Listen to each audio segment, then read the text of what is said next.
poinnya adalah kita harus siap bagaimanapun resikonya, bagaimanapun tenaga pikiran dan mungkin juga finansial yang harus kita korbankan lebih banyak lagi. Abdi oke nah itu belum bisa ini sebuah memang terpetot-petotnya ini sebuah karena tidak mudah mendirikan sebuah paguyuban, menyatukan sebuah visi misi keluarga yang tadinya bercerai-berai, terus sudah terkontaminasi oleh pemikiran-pemikiran yang memang tidak ideal bagi sebuah perkumpulan keluarga. Tetapi dengan perjuangan beliau mungkin di dalamnya ada saya secara pribadi waktu pendirian ataupun apalah, tapi saya waktu itu memang hanya sebagai anak bawah, jadi paling detik lah ulayu sambil mengamati bagaimana di perkembangan. Hari ini juga saya merasa bahwa perjalanan sejarah ke belakang saya menyaksikannya secara kasat mata saya sendiri, tidak cenah batu bagaimana. Cuman memang saya tidak bisa berbuat banyak karena memang saya memposisikan diri sebagai junior, sebagai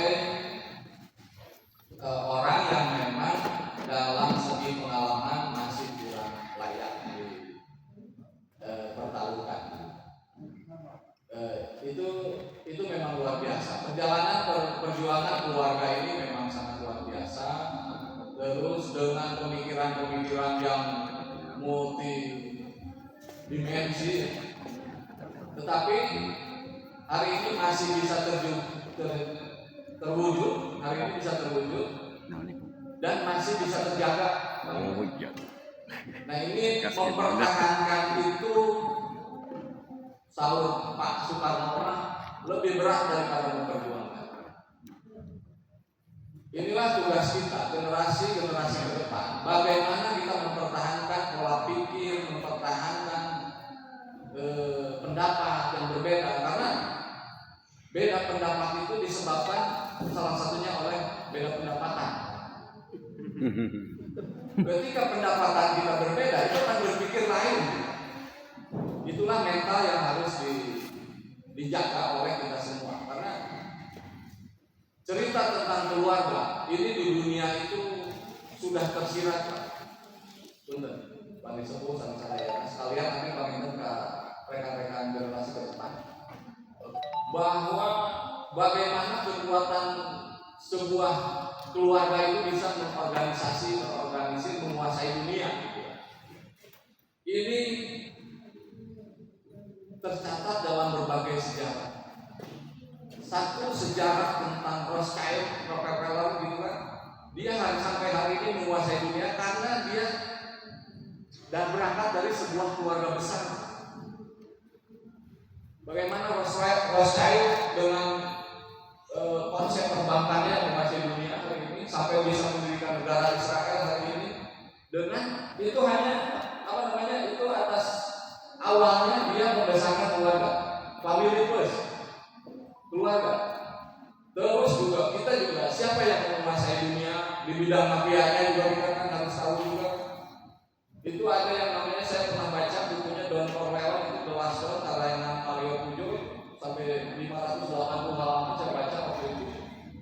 Dia mendirikan sebuah keluarga besar yang menguasai Amerika. Ya ke depan itu kita bisa jadi cermin buat kita bahwa keluarga itu sangat penting. Terutama dalam Al-Quran juga kan disebutkan, ya ayyuhalladzina amanu qu anfusakum wa ahlikum nar. Jagalah keluargamu dan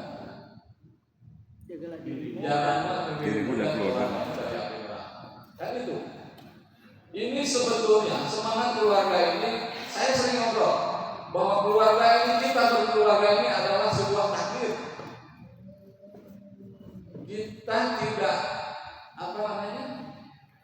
tidak pernah dan jangan pernah berpikir bahwa saya tahu itu, saya tahu itu. Tapi kan itu keluarga kita.